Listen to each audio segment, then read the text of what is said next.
Friends, আজিৰ ভিডিঅ'টো আৰম্ভ কৰিবলৈ লৈছোঁ এটা বিশেষ ধৰণৰ টপিকৰ ওপৰত। আপোনালোকে জানি আচৰিত হ'ব। আজিৰ টপিকটো হ'ল ভাইজাৰ 1ৰ বিষয়ে। অৰ্থাৎ বহুতে জানে ভাইজাৰ 1 কি আৰু বহুতে হয়তো নাজানে ভাইজাৰ 1 কি। ভাইজাৰ 1 হ'ল এনেকুৱা এখন মহাকাশযান যিখন নাছাৰ পৰা প্ৰেৰণ কৰিছিল 1977 চনৰ 5 ছেপ্টেম্বৰ তাৰিখে বৃহস্পতি আৰু শনি গ্ৰহৰ তথ্য অধ্যয়নৰ বাবে। আৰু এই মহাকাশযানখন এনেকুৱা ধৰণে প্ৰেৰণ কৰিছিল যে বৃহস্পতি আৰু শনি গ্ৰহ অধ্যয়ন হোৱাৰ পিছত যাতে ই পৃথিৱীলৈ উভতাই আনিবলগীয়া নহয়, অৰ্থাৎ সৌৰজগতৰ বাহিৰলৈ যাতে প্ৰেৰণ কৰিব পাৰি। আমাৰ পৃথিৱীতকৈ অৰ্থাৎ পৃথিৱীত থকা মানৱ সভ্যতাতকৈ উন্নত ধৰণৰ এলিয়েন অৰ্থাৎ উন্নত জীৱৰ সন্ধানত।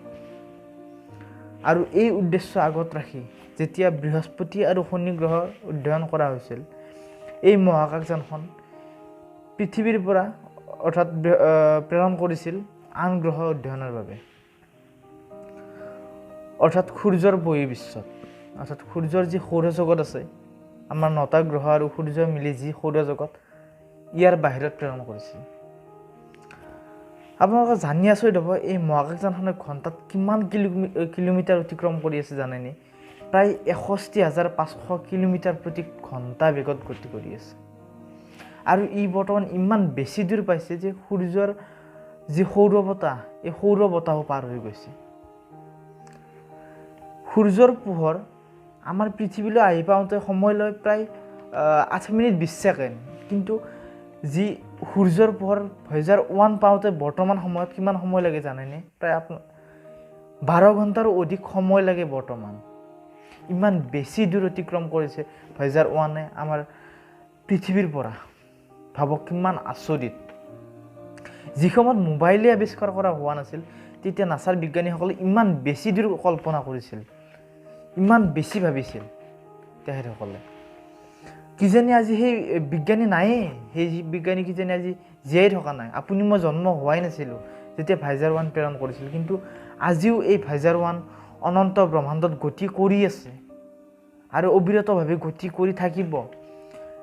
প্ৰায় 1977 চনৰ পৰা 2025 চনলৈ ই অবিৰতভাৱে গতি কৰি থাকিব।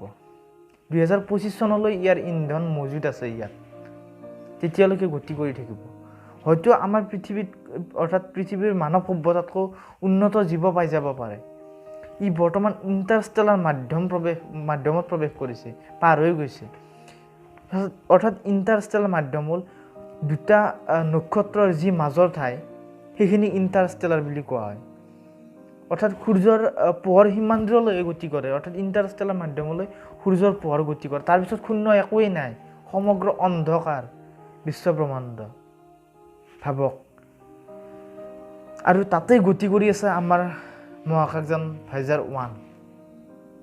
ই পৃথিৱীলৈ উভতি নাহে, কেতিয়াও উভতি নাহে। 2012 চনত ইয়াৰ যি নাছাৰ বিজ্ঞানী তেখেতসকলে ভাবিলে যে আমাৰ পৃথিৱীৰ পৰা যি গ্ৰহ নক্ষত্ৰ আছে, অৰ্থাৎ তৰাবোৰ, এটা উজ্জ্বল তৰা বস্তু যেন দেখা পায়, অৰ্থাৎ তৰা। যদি ভাইজাৰ 1খন য'ত আছে তাৰ পৰা যদি আমাৰ পৃথিৱী চোৱা হয় কেনেকুৱা লাগিব, সেই ভাবি পেলাই তেখেতসকলে এখন যি কেমেৰা ভাইজাৰ 1ৰ আমাৰ পৃথিৱীৰ ফালে পোনাই দিলে। আৰু আপোনালোকে শুনি আচৰিত হ'ব, আমাৰ পৃথিৱীখন ভাইজাৰ 1ৰ পৰা এটা উজ্জ্বল নীলা বিন্দু, সেই অন্ধকাৰৰ পৰা যি ফটো লৈছে আমাৰ পৃথিৱীৰ, তাত আমাৰ পৃথিৱীখন এটা উজ্জ্বল নীলা বিন্দু যেন দেখি। ভাবক কিমান আচৰিত। আৰু ভাইজাৰ 1 গতি কৰি থাকিব 2025 চনলৈ। অৰ্থাৎ ইয়াৰ যি বেটাৰী পাৱাৰ, যি ইন্ধন, ই 2025 চনলৈ কাম কৰি গৈ থাকিব। কিন্তু 1977 চনৰ পৰা 2025লৈ ইমান দীঘলীয়া সময় যাত্ৰা কৰা কোনো ধৰণৰ আপোনাৰ নায়েই, কোনো ধৰণৰ আপোনাৰ স্পেচেই নাই, কোনো মহাকাশ জানেই নাই। কিন্তু ভাইজাৰ 1 প্ৰথম। আৰু যদি ভাইজাৰ 1এ আমাৰ পৃথিৱীত মানৱ সভ্যতাতকৈ উন্নত ধৰণৰ জীৱ পাই যায়, তেনেহ'লে আমাৰ মানৱ জগতৰ কাৰণে বৃহৎ এটা সাফল্য হ'ব। যি ভাইজাৰ 1 প্ৰেৰণ কৰিছিল, হয়তো পাই যাব পাৰে আমাৰ মানৱ সভ্যতাতকৈ উন্নত মানৰ যথেষ্ট উন্নত জীৱ। তেখেতৰ খোৱা খাদ্য অভ্যাসে হয়তো বেলেগ হৈ যাব পাৰে, সম্পূৰ্ণ এটা বেলেগ ছিষ্টেমত জীয়াই থাকিব পাৰে। তেখেতসকলে হয়তো পোহৰ খাব পাৰে, পোহৰৰ দ্বাৰা তেখেতসকলে ৰিচাৰ্জ হয়। আমি যেনেকৈ খাদ্য খাওঁ, মানে কি ভাত খালে আমাৰ দেহত ৰিচাৰ্জ হয়, তেনেদৰে পোহৰ খাব পাৰে আন কিবা বেলেগ ধৰণৰ। যদি পাই যায় সঁচাকৈ আচৰিত হ'ব আৰু আমাৰ পৃথিৱীৰ মানৱ সভ্যতাৰ কাৰণে এটা বৃহৎ সাফল্য হ'ব। গতিকে ভাইজাৰ 1ৰ বিষয়ে এয়া আছিল অতি চমু আপোনালোকক জনাবলৈ মানে কি জনালোঁ, অতি চমু এটা সাধাৰণ কথা। গতিকে যদি ভিডিঅ'টো ভাল লাগিল like comment share and subscribe কৰিব আৰু ওচৰত থকা ঘণ্টা বটনটো দবাই দিব। আকৌ আহিম নতুন নতুন ভিডিঅ' লৈ। আজিলৈ ইমানে, বাই বাই।